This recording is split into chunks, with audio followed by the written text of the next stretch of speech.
Okay. So, part 2 of the Pesach Shiur, we should start with answering the 2 questions that we had at the end of the last Shiur, so that we don't have any loose ends. The first one was the question that Bernard Olsborough asked, which was, Bernard, I'm sure you'll remember, if you left your bottle of whiskey in your cupboard by mistake, and you were mevatel it. In other words, you said the biur chametz, you said the bitul at the end. When you burnt your chametz, you said kol chamira, etc., which we translated, anything that I've forgotten, anything that I haven't destroyed, should be like the dust of the earth. In other words, it was worthless. And you asked a very good question, and that was that when you came after Pesach and you found your bottle of whiskey in the suitcase in the cupboard, were you allowed to drink it? And I wasn't sure about the answer to that, so I looked it up.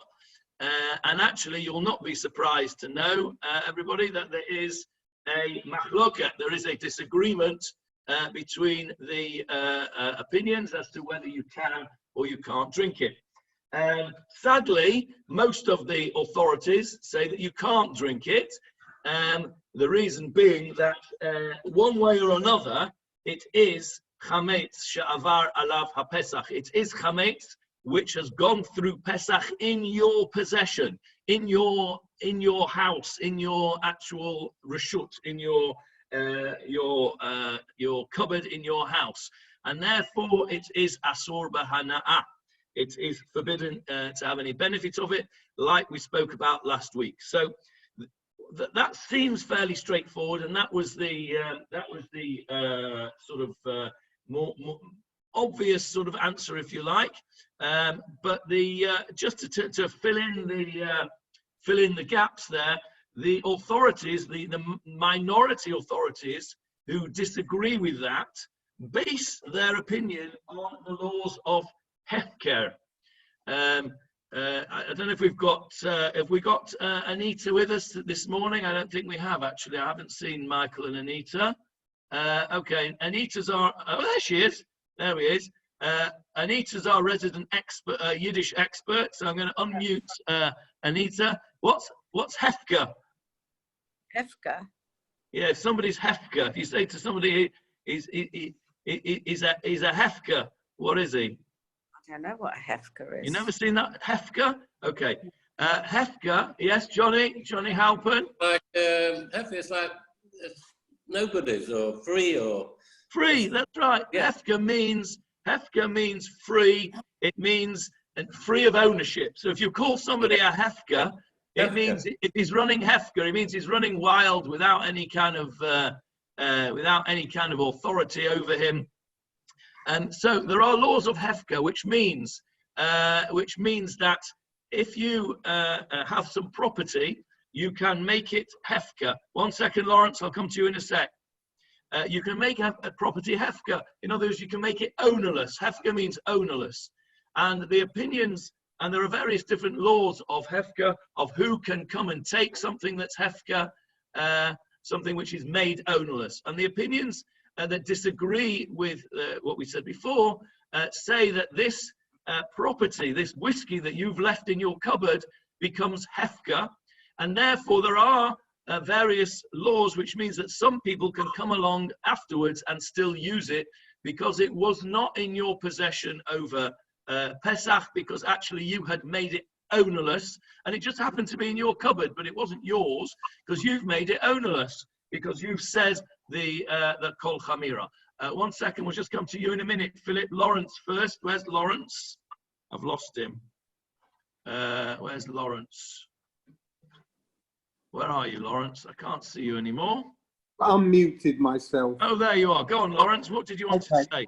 So, but if I sell it and I put a true value on it and I sell it to whoever and leave it in the correct place so the person can come and buy and take it because I've sold it to him or her, does it not then apply when they sell back to me or give back to me? That's absolutely fine. We're not talking about that situation where you've sold it correctly. This is a case where you sold everything that you thought you were selling, which did not include this bottle of whiskey because you'd forgotten all about it, and this was included in the declaration that you made, which says, I'll just read it to you again. I've got it in front of me. Any chametz or leaven in my possession which I have not seen, which I have not removed, and which I did not know about, which includes this whiskey, should be annulled and become ownerless like the dust of the earth. And the word for ownerless in this kol chamira is hefker. Hefker. So we're talking not about something that's sold, we're talking about something that you forgot. So that's the halacha on that. Philip, you wanted to say something. Where are you? There you are. Yeah, talking about hefker, there's a hefker welt, which means a totally a world in chaos. That's a hefker welt. Correct. And if somebody is declared hefker, that means to say he's free game for anybody. Right. There have been cases of that people have been declared hefker. For instance, I've certainly after the Second World War, Jewish collaborators were declared hefker. I've certainly heard the expression hefgewelt. Yeah. But people were declared, Jewish collaborators in Europe were declared hefker by their Jewish religious colleagues, and they were killed by them because because they collaborated with the Nazis. Thank you for that. It's interesting. Yes. Nachum. Nachum. Gemara term, Johnny, isn't it? Yeah, it is. It's a legal. It's a legal term. It's a legal term. Yeah. Nachum, I'm struggling to unmute you. Can you unmute yourself, Nachum? No. Okay. Unmuted now, right? Yes. Carry on, Nachum. Nachum. Okay now? Yeah. Go ahead, Nachum. Oh, I didn't have anything to say. No. Oh, right. Okay. Well, leave yourself I don't have unmuted. anything. Leave yourself unmuted, because the second question that we had left over was from Nechama. Nechama asked, in our situation where we can't actually get out to buy new pots and pans and plates and crockery and cutlery and all that kind of stuff for Pesach, and those people that don't actually have it because they always go somewhere else for Pesach, maybe to their children or away or something, and this year we're stuck in, we can't get out to get new. What are we going to do? How are we going to kasher the pots and pans and crockery that we have? That was a question that Nechama asked. Yeah. Anything that's made out of metal is really quite simple. You can do it by hagalat kelim. You can have boiling water. We'll kasher it. So the correct way to do it is to have a large pan of boiling water. Be very careful with this because I don't want you to get burnt. A very large pan of boiling water. Anything which is metal, in the boiling water you should put some salt or some soap or something that makes the water not fit for drinking. The water should be boiling, and anything which is made of metal you dip in once into the boiling water. It should be totally submerged in the boiling water. You then take it out of the boiling water and put it straight, if you can, straight into some cool water.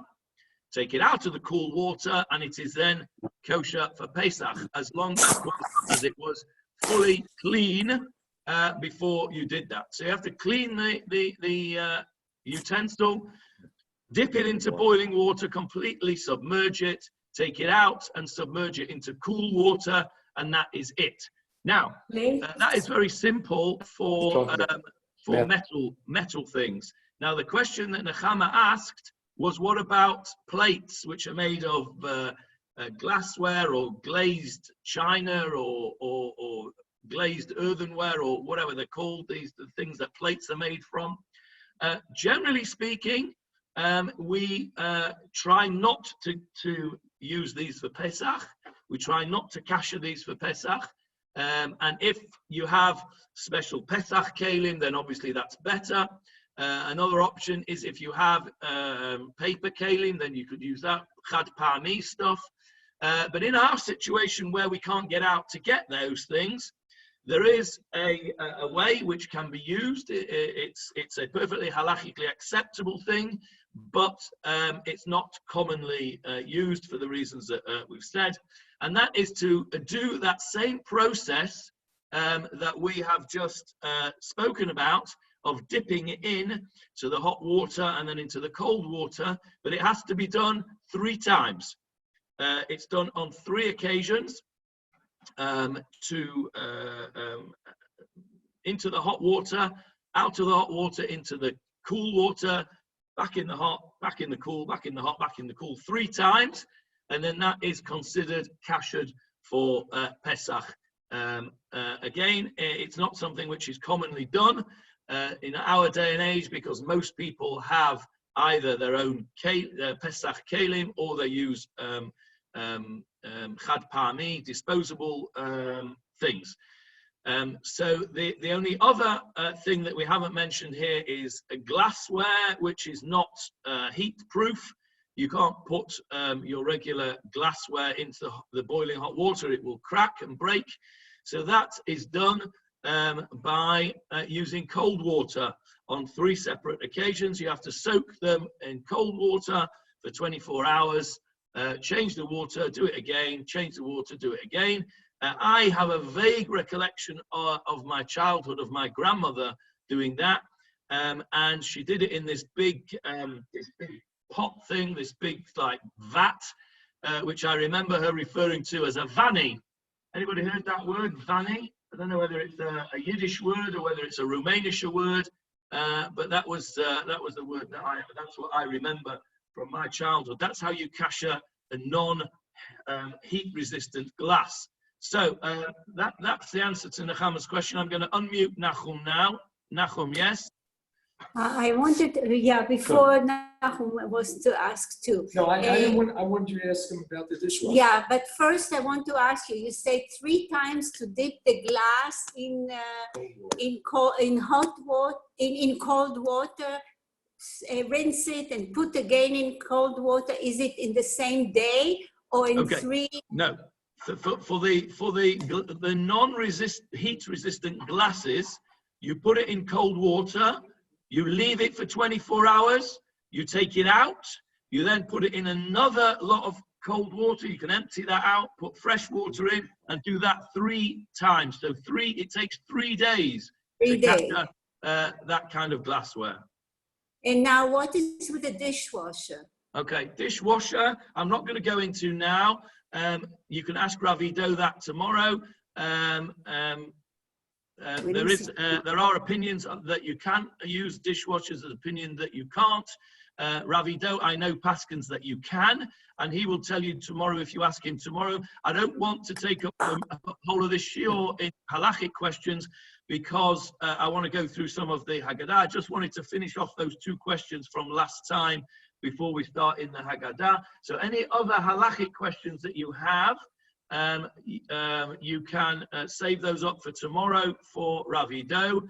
And then if there's any left after that, then when we do another shiur, perhaps we'll have our last one before Pesach, just as a question and answer. So I'm going to leave that dishwasher question for Ravido tomorrow. Michael Kraus, you have your hand up. Right. Can you hear me? Yeah. When you're going out to buy paper plates or cardboard plates, do you have to avoid going ones with cornstarch in them? Okay. Cornstarch specifically is not a problem, because corn is not chametz. Corn is at best kitniot. Some people would say it's not kitniot. Anybody that wants me to send you the shiur that I did 2 years ago on kitniot, just send me an email and I'll send it to you. There are some paper plates that have in them starch which is used from chametz products, and you have to avoid those.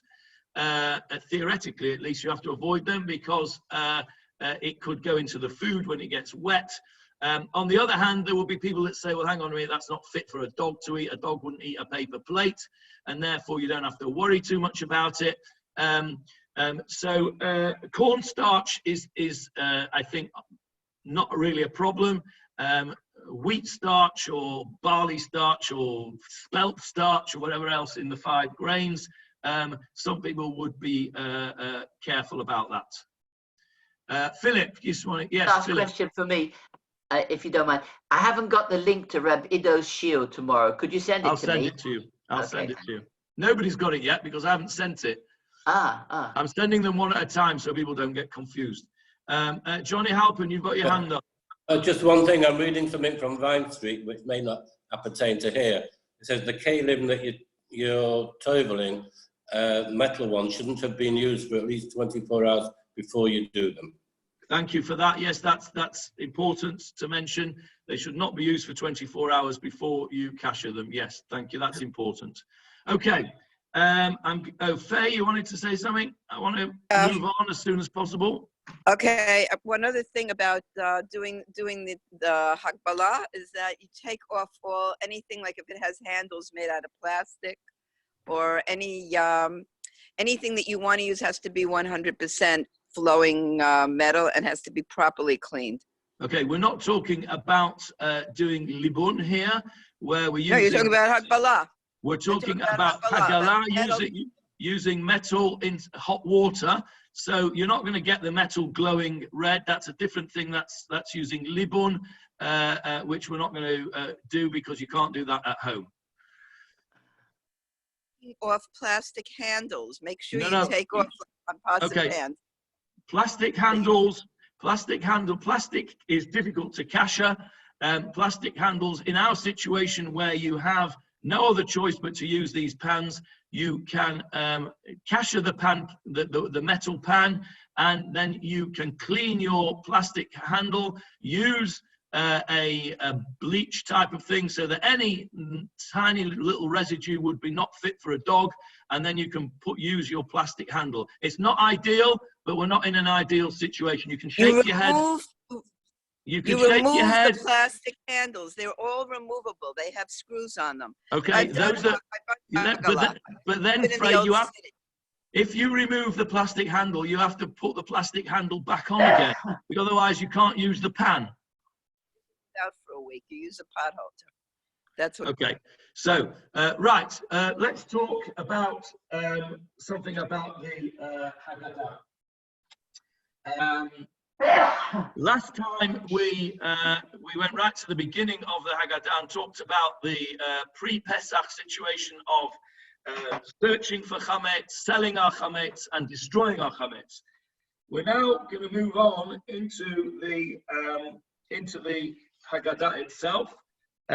All of you will be familiar, especially those of you who've got children or grandchildren who sing it, with the Seder of the Seder.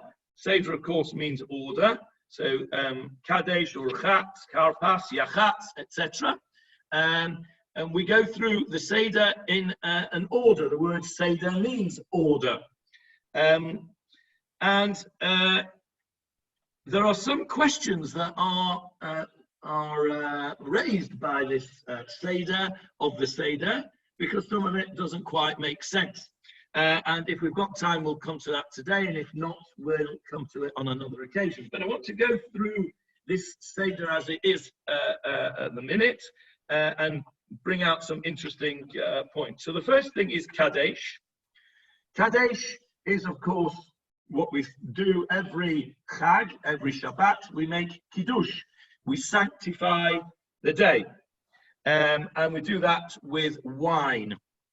And of course, Kadesh on the Seder is part of one of the mitzvot of the Seder, which is to have 4 cups of wine.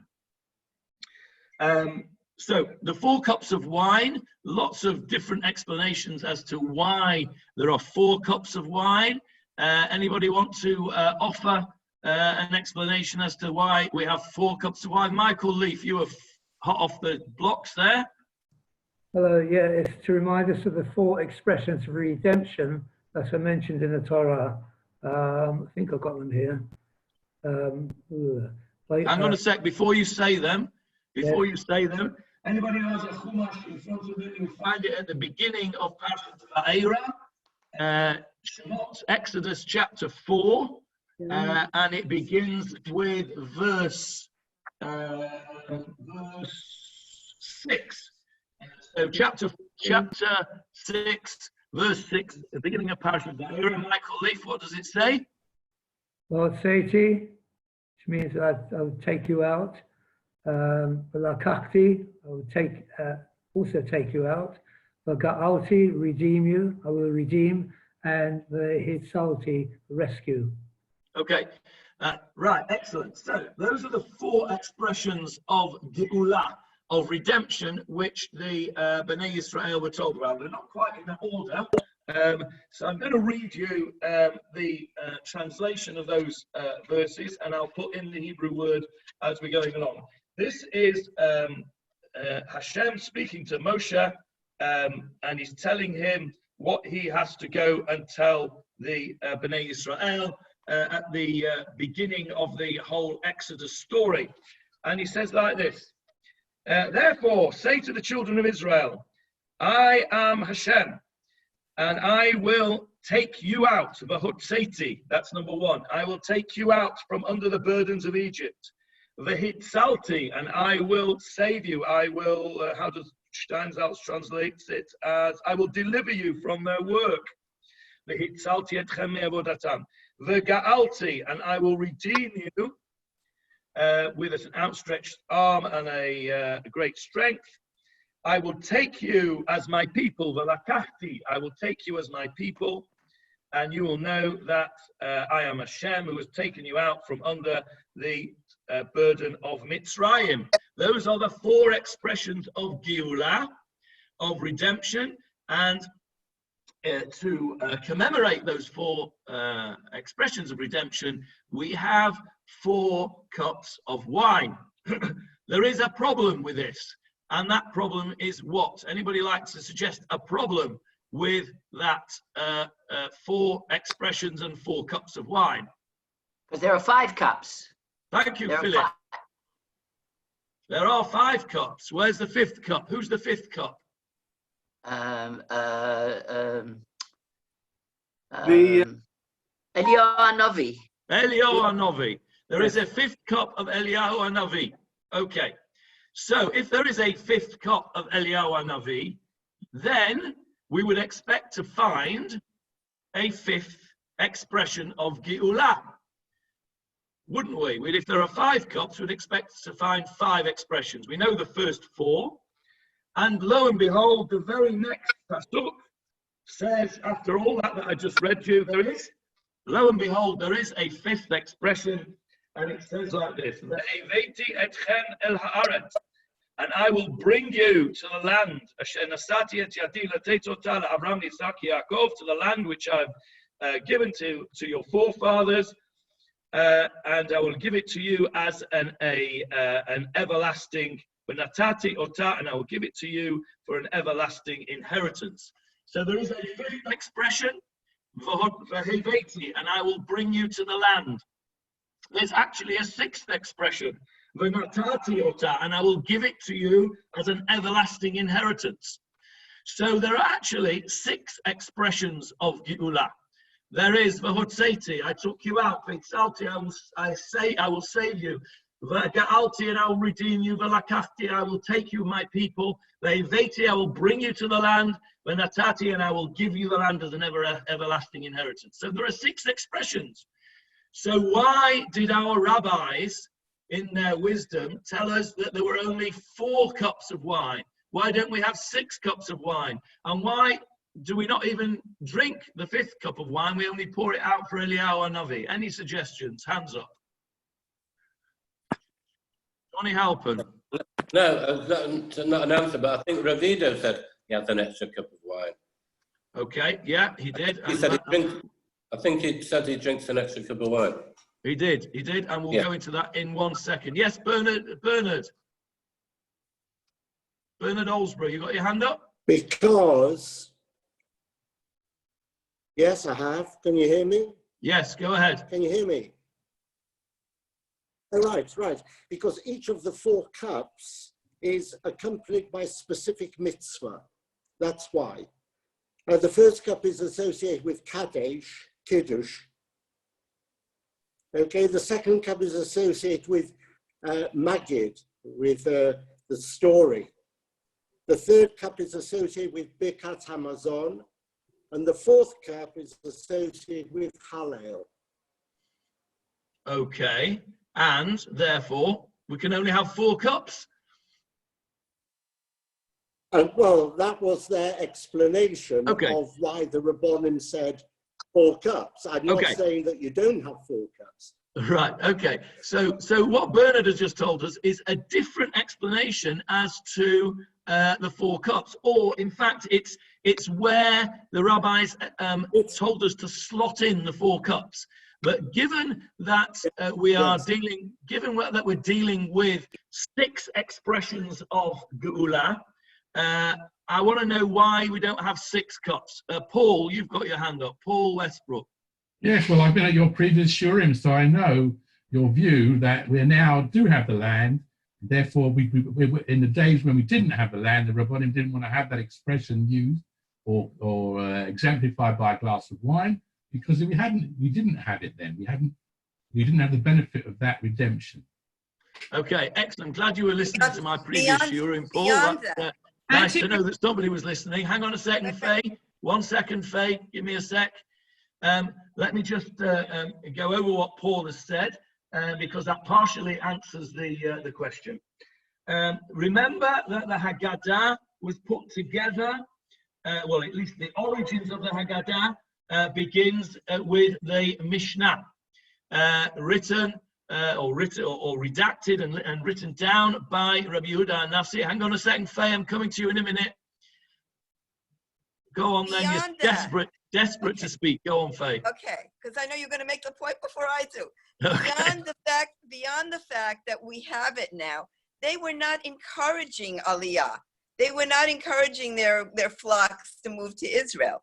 So that's beyond the fact that we have it. Haveti, the Natati.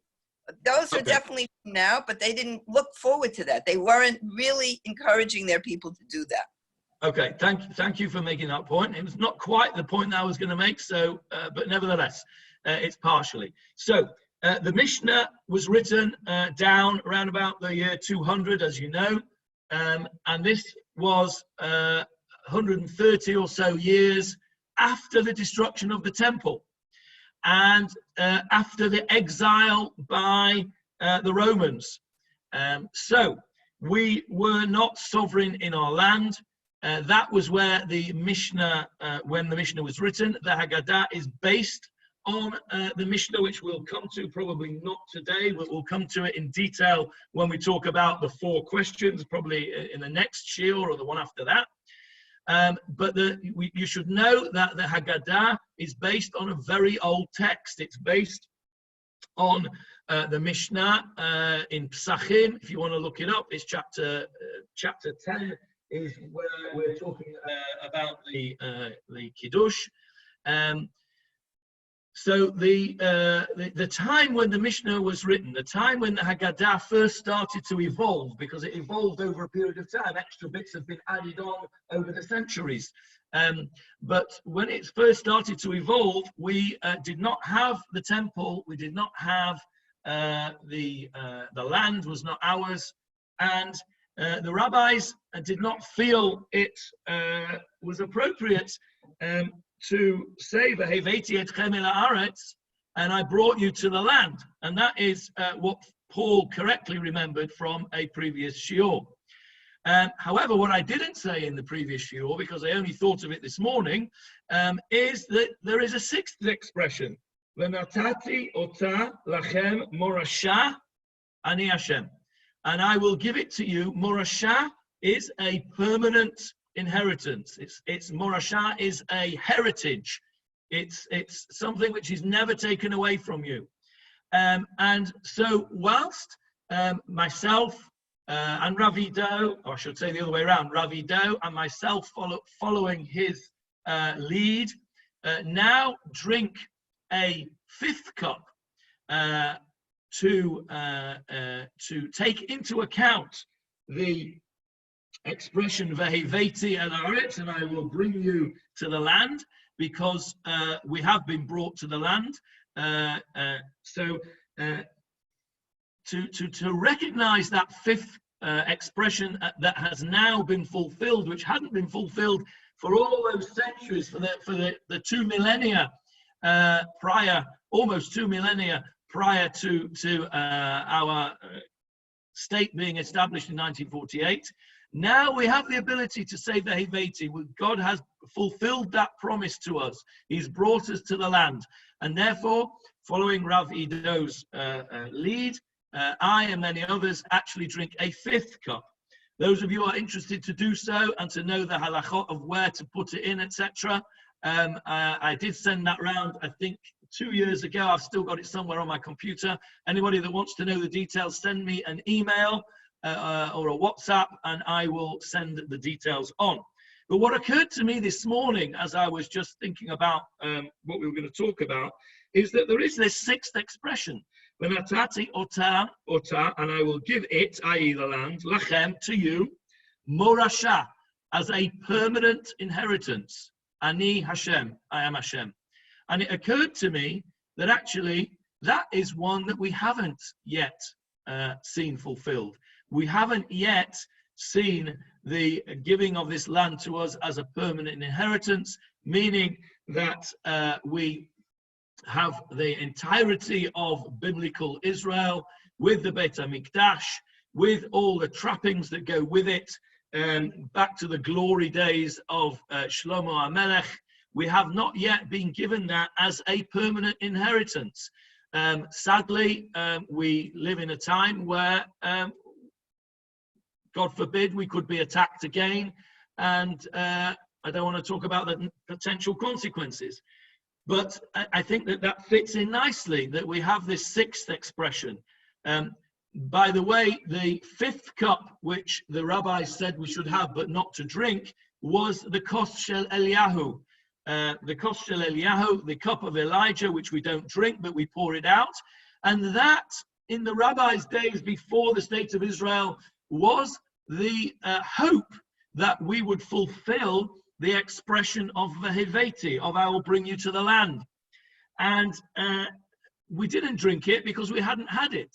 But now we can drink it, but perhaps we should still have another kos shel Eliyahu, because we can't drink the 6th cup.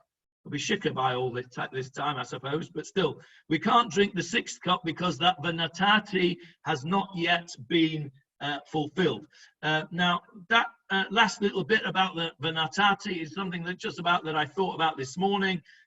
You are at liberty to completely disagree and take absolutely no notice of it, but it struck me as being quite a nice idea, and I think it will be something that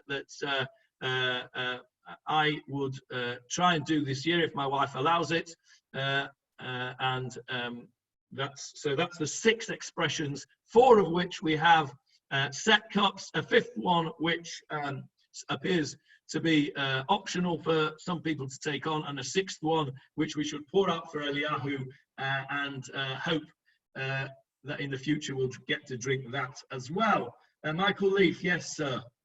It just occurred to me that what you've just said, V'natati, is an indication of what will happen after the redemption.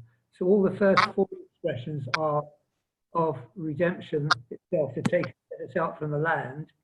But what you said, it comes after that redemption, so it's slightly separate. I think the 2 of them are separate, because depends what you mean by the redemption. The first 4 are certainly about being taken out of Egypt. Well, I suppose the first 3 really, only the first 3. I'll take you out, I'll save you from their slavery, and the 4th one, and the 3rd one, V'ga'alti, and I will redeem you with a strong hand. The 4th one is V'lakachti etchem, li la'am. I will take you as my people. HaKadosh Baruch Hu could have made us his people without taking us out. So technically, the fourth one doesn't necessarily belong, although I accept that it does. It happened at Har Sinai, I suppose. Officially, we became his people at Har Sinai, and therefore we had to be taken out. And then you're right, the next two, and I will bring you to the land, and I will give it to you, is a follow-on. Those two things can't happen until we came out of Egypt. However, I would counter-argue that all the expressions are preceded by the letter Vav, which means and, the Vav hachibur, the joining Vav, the Vav that joins them all together. So it's v'hotzeti, and I will take you out, v'hitzalti, and I will save you, v'ga'alti, and I will redeem you, v'lakachti, and I will take you, v'heveti, and I will bring you, v'natati, and I will give to you. So I would suggest that because they've all got a Vav, that they are all joined together as part of one process. Doesn't the Vav change a past tense into a future tense? That is called the Vav. It's called the Vav HaHipuch. That's correct. But it's also a Vav Achibor. Vav HaHipuch, correct, changes the tense, future to past, past to future. But it's also the Vav Achibor, which joins things together. You can't just stick a Vav in to change the tense and not have the word and meaning it. So it has a dual purpose. Somebody had their hand up here before. Who had their hand up? Bernard. Yes, Bernard. The first four cups are associated with a bracha, correct? Correct. Right. So if you're going to have a fifth cup, I presume that there is a special place to say it that will include a bracha, or do you not make a bracha at all? Okay, very good question. And that is answered by the technicalities of where you say it and how you say it.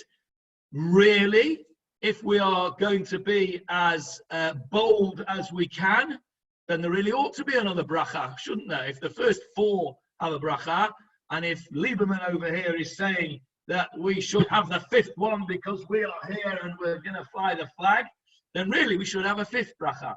The only problem is that, unfortunately, we don't have a consensus of rabbinic opinion to start adding in brachot.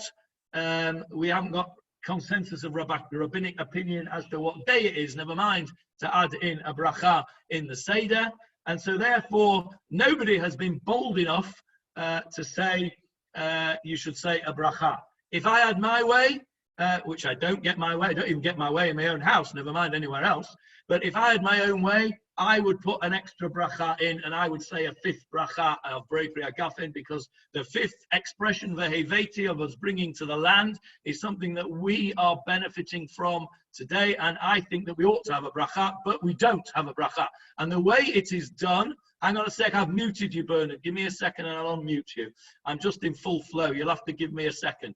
The way that we actually do it is we connect it to the fourth cup. I'll send out the details for those that want it, but the way you do it is when you say your bracha for the fourth cup, you have in mind that that bracha should go on the fifth cup, so you don't actually need a fifth bracha.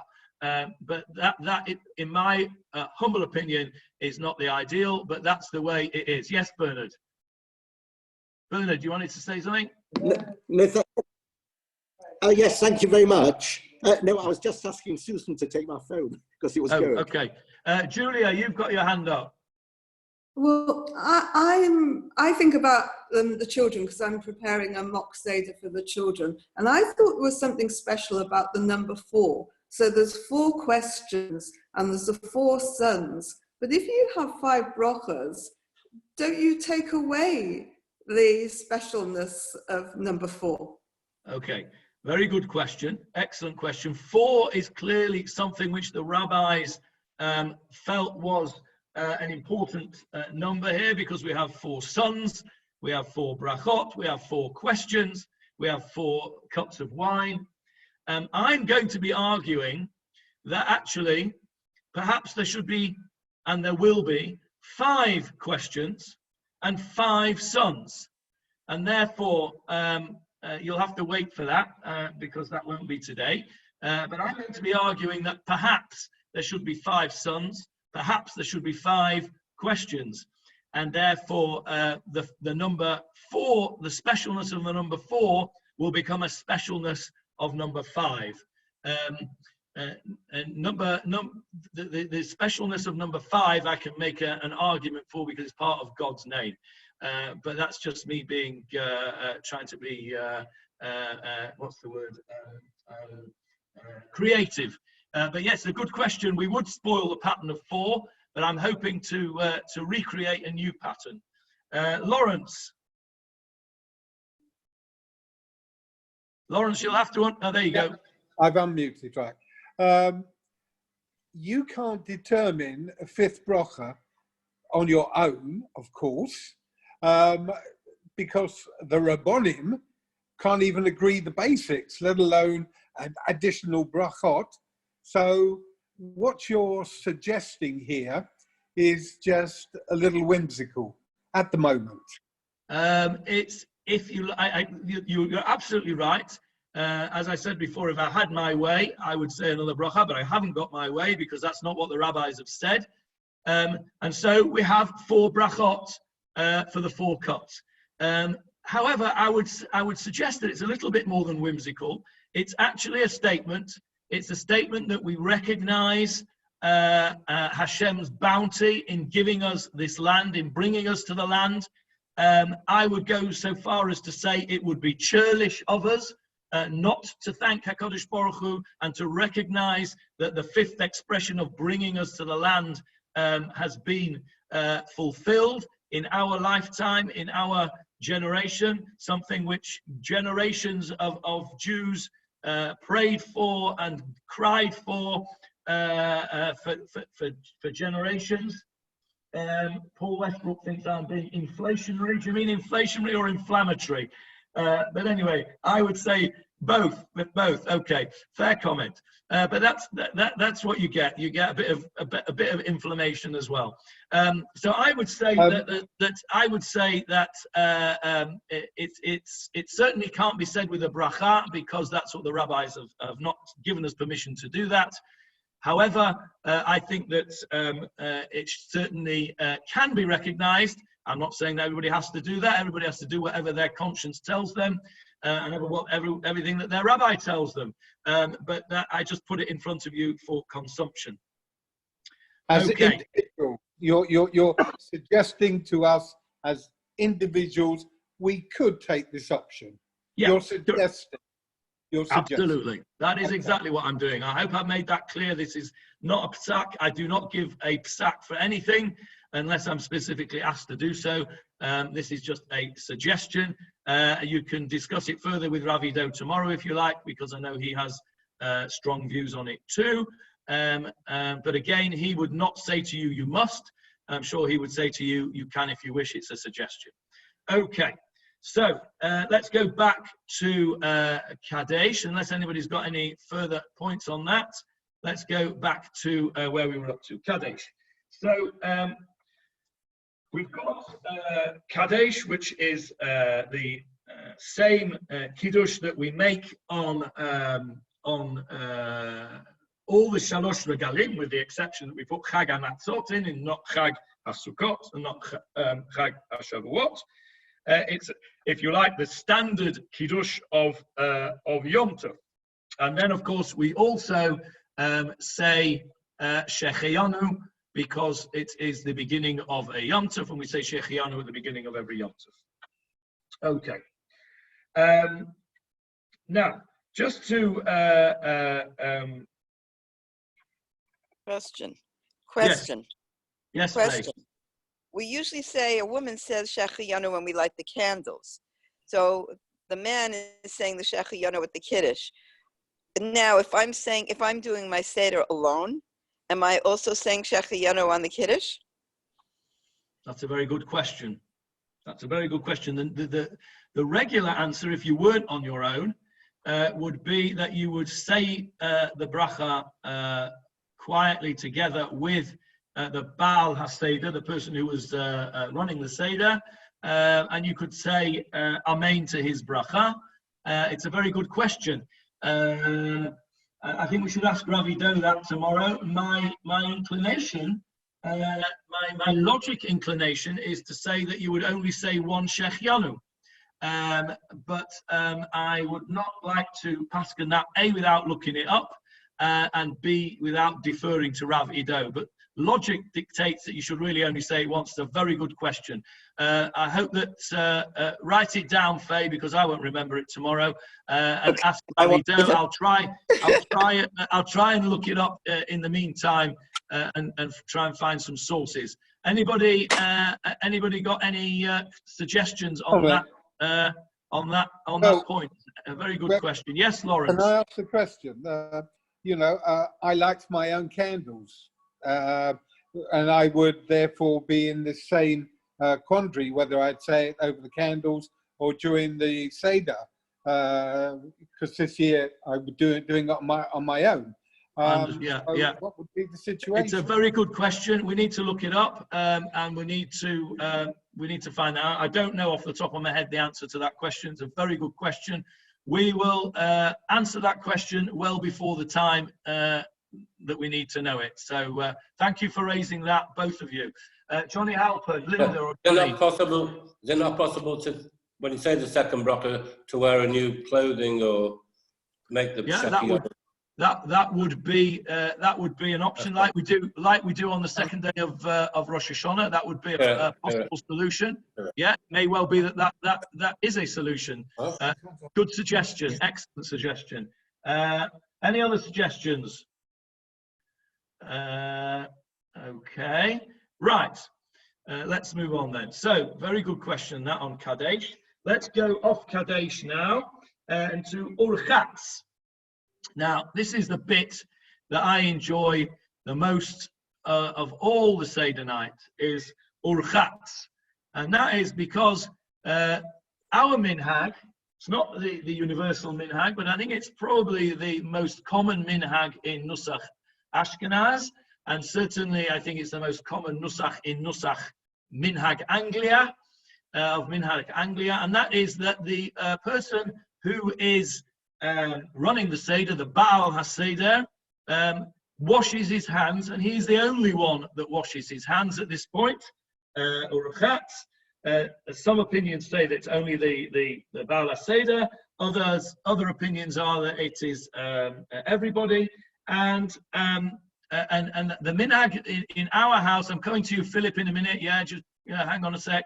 The minhag in our house, which is a widespread minhag, is that the Baal HaSeder does not get off his chair and go to the sink and wash his hands, but somebody, and in our house, well, this year it'll have to be my wife because she's going to be the only one that's here, but we make a big thing of it in our house that my wife serves me on this one and only occasion and brings me the water, and I wash my hands at the table, and she brings me a towel and I dry my hands, and I enjoy the 30 seconds of mastery over my entire household.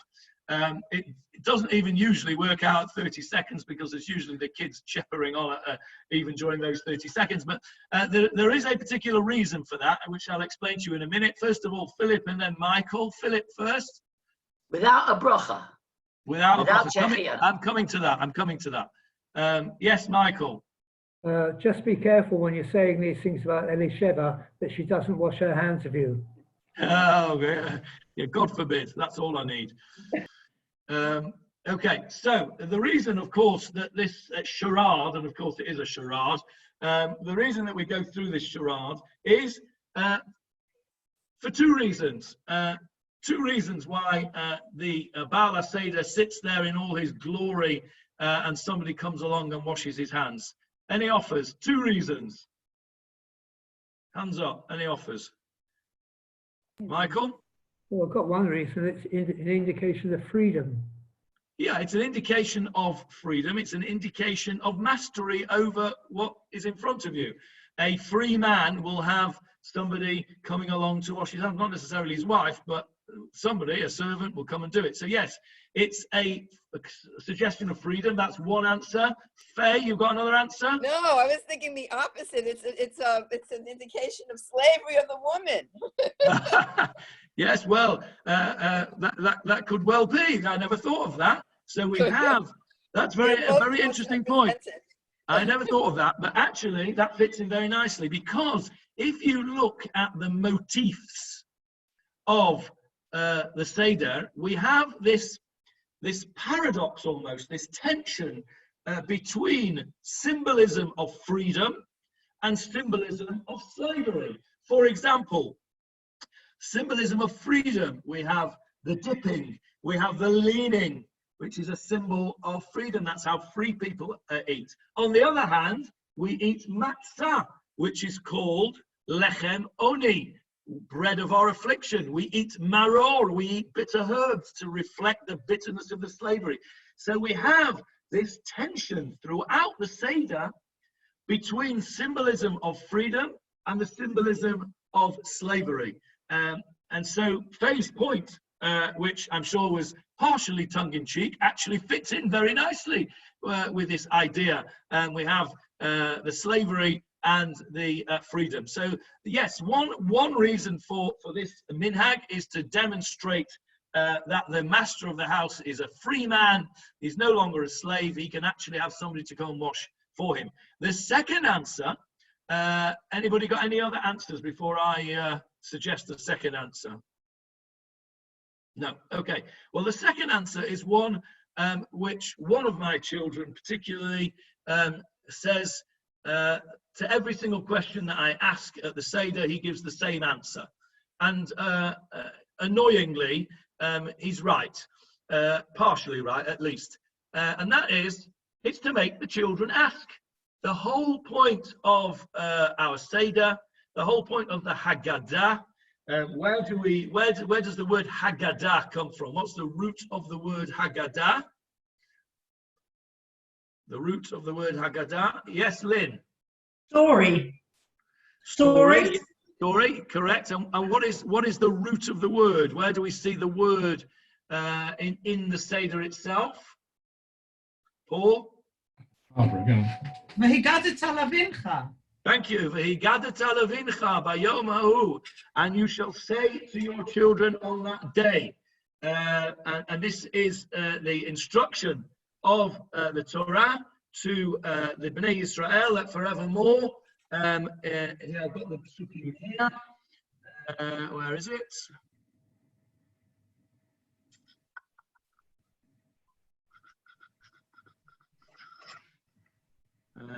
You shall say to your children on that day that I brought you out of Egypt. It's the same word as magid, which is part of the Seder. It's used in modern Hebrew. Lahagid means to tell, or to say. So the Haggadah is a story. It's the whole idea is that we should tell the story of Yetziat Mitzrayim. We should tell this. Oh, and who are we telling it to? This year, sadly, many of us will be telling it to ourselves. But generally speaking, the Seder is sort of aimed at, if you like, is aimed at the children. And the answer is to make the children ask. The idea is that the children should ask questions and say, why are we doing this? In other words, why is this night different? Why are you not going to wash your hands at the sink? Why is somebody bringing the water to you? Why are you not saying a bracha? All these minhagim, all these things are designed to make the children ask, to get them inquisitive, so that the Baal HaSeder, the person who is in charge of the Seder, the person who is running the Seder, can then explain to them, they can fulfill the mitzvah of v'higadata levincha bayom hahu lemor, you shall tell your children on that day. So many of these minhagim that we do, that we're all very familiar with, some of them have deep midrashic explanations, and some of them are simply there to make the children ask. And to go back to Julia's point about the 4 questions, Manishtana Halayla Hazeh, we don't have to have 4 questions. We really want many more questions than 4. We want the children to ask. Remember, we are looking at this Seder with the benefit of all the years of our experience. I've probably been present at 57 years worth of Sedarim, assuming I started age 3 or something. Some of you will have been more, some of you will have been less, but I think all of you here will have had many, many Sedarim. And of course, you know what's coming next. It's not really something that you're going to ask a question as to why do we do that. But what we really need to do, and perhaps this year is an opportunity to do that par excellence, because we are going to be on our own. Perhaps now is the question to ask those, the time to look at the Seder with something which those of you who are regulars at my shurim will know is a particularly fond expression of mine, to look at it with fresh eyes. Let's try and look and see and question various things that we do that we've done for many, many years without really thinking about why. Let's think about why, let's ask the questions, and let's try and find some meaning in them. And the idea of the master of the house washing his hands at the table and not making a bracha is the idea of freedom, but it's also the idea of getting the children to ask. And so therefore, the father has the opportunity to explain what it's about and to say, tonight we're celebrating being free people, because there was a time when we weren't free, and HaKadosh Baruch Hu took us out of Mitzrayim and led us to freedom. So it's an opportunity. It's what my teachers in university used to call a peg to hang on. He would use a case study for a peg to hang on, teaching us about a certain condition. You probably had that as well, Bernard, did you? Pegs to hang on, patients who had a certain condition, and you would use that to explain it. And that's what this is. These minhagim are pegs for us to hang the story of Yetziat Mitzrayim. And correct, Philip was correct to say that we don't say a bracha. Normally we say the bracha al netilat yadayim when we wash our hands before we eat. We don't say that bracha. Why don't we say that bracha at this point? Any suggestions? Why don't we say hands up? Any questions? I mean, any answers? Philip. Because you've already said it once during the evening at the Seder. You've said it before at the beginning of the Seder.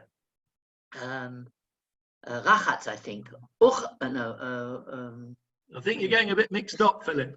This is the first time we're going to wash our hands. You're getting mixed up. It's the second time, because when you eat the matzah the first time, we haven't eaten the matzah yet. Yes, we haven't eaten the matzah. We're on Urchatz. We haven't eaten the matzah yet. That's the whole reason. That's the reason, because we're not eating yet. Okay, well, it's not quite true, Faye, because we are eating. We're going to eat karpas. Who else I saw somebody with their hand up a minute ago. Yes, Johnny Halpern. I was going to say the same as Faye, that we've not had the meal yet. Well, we're not having the meal yet, that's true, but we are going to eat. Yeah. But we're saying separate brachas for each of the things we're going to eat. Okay, all right, correct. Opportunity to say more brachas. Okay, right, okay, I'll come back to that in a sec. Both of you are correct. Nechama? I think that you don't have to do twice the same bracha. It's like bracha levatala. Is it true? Well, it would be, yeah. But the answer that's been given so far is we're not going to eat our bread, our matzah yet. Is correct to a degree. Okay, right. Anyone else? Can we discuss being free this year when we're all in isolation? We are going to appreciate our freedom that we have a great deal more while we're in isolation. We're going to be looking forward to that freedom and going to be appreciating it a great deal more. I'm sure it will be a lot more meaningful this year for many people. Let me answer the question that we posed before. Why do we not say a bracha? Well, obviously the answer is correct, that we're not actually going to have our bread, our matzah now. Well, if that's fine, okay. If that's the case, why bother washing our hands? So it's a circular question. If we're not going to say a bracha because we're not going to eat matzah now, why do we need to wash our hands at all? And if I'm washing my hands as the Baal Seder, and that's the minhag of my house and in many minhag Anglia houses, that only the Baal Seder washes his hands, why isn't everybody else washing their hands? So I accept the answers that Faye and Johnny gave, that we're not going to eat our bread, but now you have to answer the second corollary question is, well, why bother washing your hands at all? Any answers to that? David Stern. David. The answer is that the gentry in those days, amongst the gentry, it was the custom of people before they indulged in borscht bites, in these appetizers, to wash their hands first, at least for the host anyway. Okay, that's a great answer. Paul's got his hand up. Yes, Paul? Well, of course, this year with the virus, we've got to wash our hands all the time. So there you go. Yes, I think that absolutely rings true. Wash your hands and stay safe. Okay. Before you distribute food. Yeah, before you distribute. Well, that's right. And maybe that's exactly the point. And maybe Paul and David together have actually hit on the answer here. We are about to do, after Urchatz comes Karpas. And at Karpas, we are going to be handing out pieces of food for people to eat. We're going to be handing out a vegetable of some sort. And next time we'll talk about Karpas because we're out of time now. But we're going to be handing out food. And so therefore, it is the correct thing to do in polite company before you touch somebody else's food that you're going to hand out is you wash your hands. So the minhag that only the host washes his hands is because the host hands out the food, and the minhag that everybody washes their hand is probably a Hasidish minhag because they all just dive in and grab it themselves and don't know. I'm only joking. That was a joke. But we're going to be touching food anyway. That's the point. And as Paul has quite rightly said, this year more than ever, we are conscious of before we put our hands to our mouths or food to our mouths to wash our hands. But that is the origin of Urchatz, and that is a couple of the different minhagim. Now, there's one final thing, one final reason for Urchatz before we finish today, and that is the Netziv.